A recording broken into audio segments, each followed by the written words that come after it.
Sobre a inoculação, o que o doutor fala? Seria um caminho também para proteger?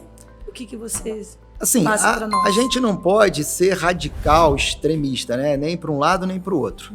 Né? Então, assim, a vacinação sempre, desde sempre, teve o seu papel, né? Isso falando com relação às outras vacinas que são consagradas aí, né? Isso aí é uma coisa indiscutível, né? As pessoas não podem generalizar, eu não vou me vacinar mais de nada. Não é assim também.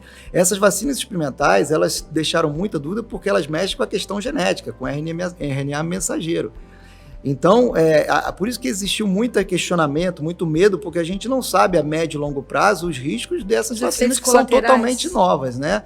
Os efeitos colaterais que podem vir. A gente sabe que são raros, mas existem, a gente não pode negligenciar que eles existem. Né? Eu peguei vários pacientes no consultório que chegaram com sintomas, com quadros clínicos graves, paciente que teve AVC, paciente que teve insuficiência cardíaca aguda e tinha sido inoculado algumas semanas antes, alguns dias, algumas semanas antes, e não tinha tido infecção. Olha. Então isso é fato. Depois você fazendo os exames, você vê que realmente foi. Então não tem como a gente fechar os olhos para coisas óbvias. Você está vendo, não são pessoas que falaram para você está vendo. São casos concretos. Concretos, e não foram tão raros assim. Então a gente não pode achar que a inoculação é 100% segura. Agora é lógico, a pessoa ela está com muito medo, principalmente lá no início que estava tendo muitas mortes e muitos casos muito graves, ali era uma coisa indiscutível. Se tinha alguma coisa para fazer, faz. Mas o que está acontecendo? A gente está vendo que elas não são tão eficazes como se mostrava, tanto que pessoas vacinadas com terceira, quarta dose estão pegando infecção do mesmo jeito. Né? E aí vem esse questionamento que vai ser uma polêmica eterna. Foi a vacina que está protegendo para que a pessoa não tenha um caso mais grave, ou porque ela já tinha sido infectada antes, ou porque ela está com o sistema imunológico dela fortalecido, ou seja, isso vai ser uma polêmica que vai ser eterna. Né? Mas o que os estudos têm mostrado é que elas não são tão eficazes como se mostravam antes. Porque é a longo prazo que vai começar a aparecer esses efeitos. Exatamente. Então, para quem... Eu costumo falar para os meus pacientes, eles chegam lá e ficam, eu tô com medo porque eu tomei... Não, agora já foi, tomou. E tomara que tenha tido proteção, acredito que tenha tido proteção realmente. Agora, não pode ficar nessa bitolação. Eu não tomei, devia tomar, eu tomei e não devia ter tomado. Não é assim também, porque também os casos graves relacionados com inoculação também não são tão comuns assim, de que então não vai vacinar ninguém. É mais uma proteção, no caso, tudo que o doutor falou sobre a questão, evitar o sedentarismo, praticar os esportes, né? Exatamente, se você você mantém todos os cuidados básicos, você está protegido, então a chance de você ter um quadro grave é muito menor.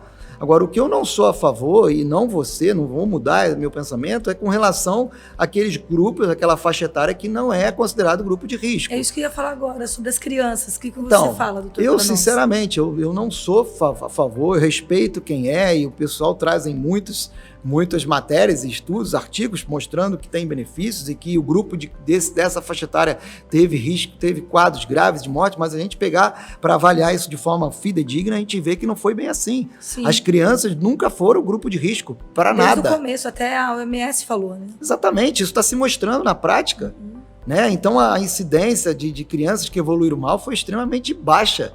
E para óbito, mais baixa ainda. Então, você não pode pegar, por conta desses números que são muito baixos, você colocar em risco vacinas experimentais a médio e longo prazo, risco até de evolução para câncer e para doenças autoimunes, que é extremamente sério. Seríssimo. Isso. Né? E você colocar essas crianças que não fazem parte do grupo de risco para ter esses riscos de efeitos adversos. Uma coisa é você vacinar um adulto, ou um adulto lá que seja grupo de risco, beleza, a gente está ali com a melhor das intenções. Sim. Agora, com crianças em que a gente sabe que o risco é muito baixo, então isso é uma coisa que eu questiono muito e eu não consigo entender, mas embora eu respeito também quem faça. Crianças muito pequenas, né? A partir de 2 anos. Hoje já estão fazendo em bebês. Sério? Já estão considerando em bebês. Meu Deus. Então, assim... porque é muito forte essa vacina, né? É o que eu tô falando, assim, não dá para você fazer e falar que é 100% segura. Não é. A gente sabe que não é, e a gente sabe, não dá para fechar os olhos para ver que teve casos que tiveram complicações, desde complicações bem leves até complicações muito graves. Todo o tratamento que você vai fazer, seja com vacina, com medicamentos, né? A gente tem que ter esse entendimento que tem riscos. Se você Sim. pegar a bula de qualquer medicamento, a gente sabe que tem efeitos colaterais. Então não dá para a gente ser iludido, inocente, de achar que essas vacinas não têm risco nenhum.